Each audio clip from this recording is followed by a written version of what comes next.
আল্লাহ সুবহানাহু ওয়া তাআলা বিশেষ কিছু গুণাবলীর অধিকারী ব্যক্তিদের গায়েবী সাহায্য করে থাকেন। আজ আমরা সেরকম ৫ ধরনের ব্যক্তি সম্পর্কে জানব।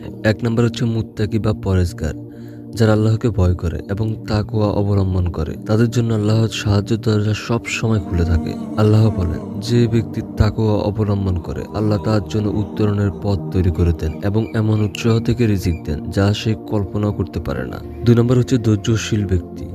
কষ্ট, বিপদ বা দুঃখ কষ্টের সময় যারা ধৈর্য ধারণ করে আল্লাহ তাদের গায়েবী সাহায্য করে থাকে। আল্লাহ তাআলা বলেন, নিশ্চয়ই আল্লাহ ধৈর্যশীলদের সঙ্গে আছেন। ৩ নম্বর হচ্ছে আল্লাহর উপর ভরসাকারী ব্যক্তি, যারা আল্লাহর উপর সম্পূর্ণ ভরসা করে তাদের জন্য আল্লাহ তাআলা গায়েবী সাহায্যের ব্যবস্থা করে দেন। যারা আল্লাহর উপর এমনভাবে ভরসা করে যারা মনে করে যে আল্লাহ ছাড়া তাদের কোনো সাহায্যকারী নেই, এখন যে সে বেঁচে আছে এটা আল্লাহর রহমত, সে যে এতদিন সুস্থ ছিল এটাও আল্লাহর রহমত, এবং সে কোনো কিছু আল্লাহর কাছে চেয়েছে এবং সেটি আল্লাহ তাআলা পূরণ করবে, সেটি একেবারে মনে প্রাণে বিশ্বাস করে।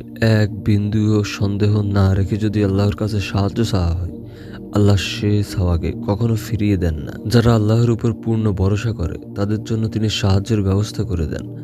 আল্লাহ বলেন, যে ব্যক্তি আল্লাহর উপর ভরসা করে তার জন্য আল্লাহ তাআলাই যথেষ্ট। ৪ নম্বর হচ্ছে ন্যায়পরায়ণ ও সত্যবাদী ব্যক্তি, যারা ন্যায়পরায়ণ ও সত্যের পথে অবিচল থাকে আল্লাহ তাদের বিশেষভাবে সাহায্য করেন। আল্লাহ তাআলা বলেন, নিশ্চয়ই আল্লাহর ন্যায়পরায়ণদের পছন্দ করেন। ৫ নম্বর হচ্ছে আল্লাহর পথে জিহাদকারী ব্যক্তি, যারা আল্লাহর দ্বীনের জন্য সংগ্রাম করে তাদের প্রতি আল্লাহর গায়েবী সাহায্য নেমে আসে। আল্লাহ তাআলা বলেন, যারা আমার পথে চেষ্টা করে আমি অবশ্যই তাদের জন্য আমার পথে পথ খুলে দেব। যদি কেউ আল্লাহর সাহায্য পেতে চায় তাহলে তাকে অবশ্যই তাকওয়া, ধৈর্য, সত্যবাদিতা, আল্লাহর উপর ভরসা ও দ্বীনের জন্য চেষ্টা করতে হবে। আল্লাহ আমাদের সবাইকে গায়েবী সাহায্য পাওয়ার উপযুক্ত করে তুলুক।